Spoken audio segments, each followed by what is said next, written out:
Hello mga kabisyo. Eto, bagong-bago. Hindi ko mapigilan. Mainit na balita tayo ngayon. Pero bago ang lahat, gusto ko sanang unahin ang thank you Lord. Safe kami. Pero God save the Philippines. Lord, iligtas mo po ang buong Pilipinas. Ano ba ito nangyayari sa atin? Lord, save the Philippines. Para sa ating kakaibang nangyayari ngayon. Masasabi natin kakaiba. Dahil ngayon lang nangyari ito na sunod-sunod, no? Luzon, Visayas, Mindanao na ang tinira. Grabe itong lindol na dumarating sa atin, no? Nung una, Cebu. Ngayon, binanatan ng Baguio and Pangasinan. And Davao. So, north and south. No, from north to south. Luzon, Visayas, Mindanao, dulot-dulo, pati yung gitna. So first time nangyari to at way back tayo 1990, hindi ko makakalimutan nung tumama ang 7.5 magnitude na lindol.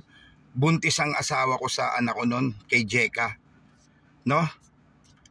Nasa palengke pa siya noon, ako naman nasa trabaho. Nung tinawagan ako na lumili, talagang nung 1990 na yon, nabuntis ang asawa ko noon kay Jeka. Umaalon yung lupa talaga. Dumaganon yung dingding na hindi ko alam paano kung saan ako unang pupunta, kung sa bahay dahil may maliliit pa akong anak. Uunahin ko yung asawa ko sa palengke dahil buntis siya, nagtitinda siya. So weird ako noon. So iba na yung desisyon ko hanggang sa inuna ko yung asawa ko na buntis na nasa palengke.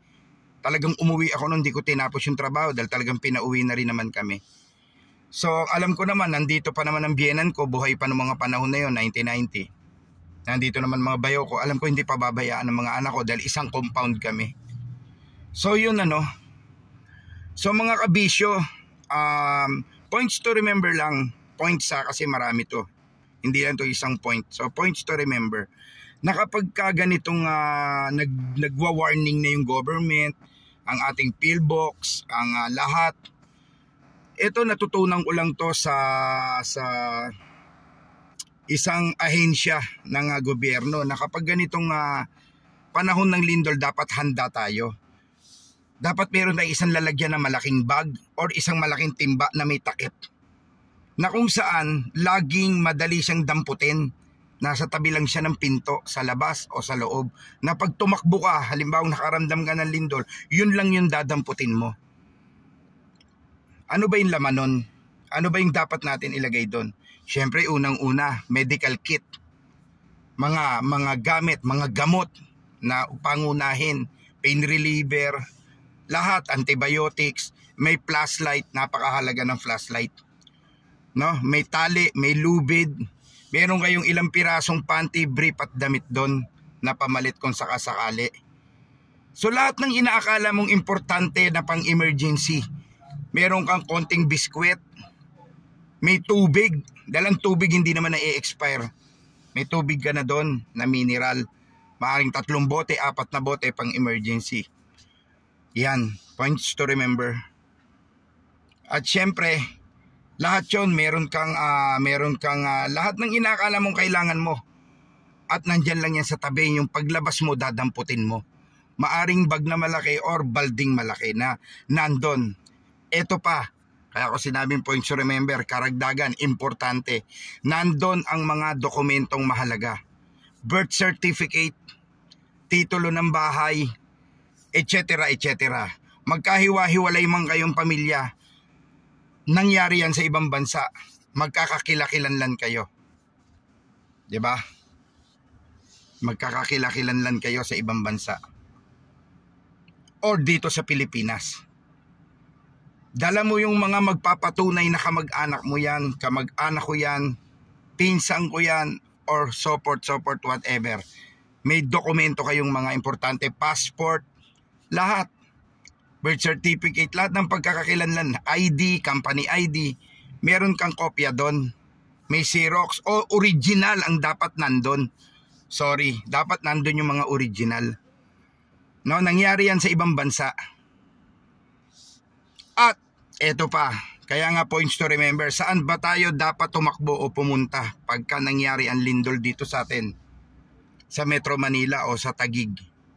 Sa buong Metro Manila, sabihin na natin dito sa ating city. Ayan, natutunan ko rin yan. Wala tayong ibang pwedeng puntahan kundi yung kapatagan. Walang nakatayong building, walang nakatayong mga puno. Saan yan? Dun. Alam na natin, isa sa pinagmamalaki at sikat na libingan ng mga bayani. At sa tapat naman nun, ang Heritage Park, Heritage Cemetery. Bakit kamo natutunan natin yan? Dahil doon walang babagsak na building, walang babagsak na puno. Tandaan natin yan.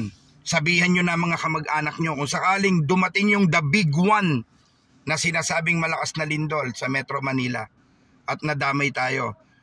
Doon tayo magkita-kita, mga relatives ko, mga kamag-anak ko, mga anak ko. Ngayon pa lang sinasabi ko na doon tayo maghahanapan. Sa libingan ng mga bayani or sa heritage. Palagay ko naman papapasukin tayo doon pag emergency ng ganun ang nangyayari o kahit sa labas lang. Dahil doon sigurado walang building, walang puno. Mabiyak man ang lupa, makakatakbo ka, makakaiwas ka, pero wala kang iiwasang babagsak sa iyong mabigat. So God bless and more blessings. Sana nakatulong tong konting payo at points to remember na binigay natin. The big one. God save the Philippines. See ya.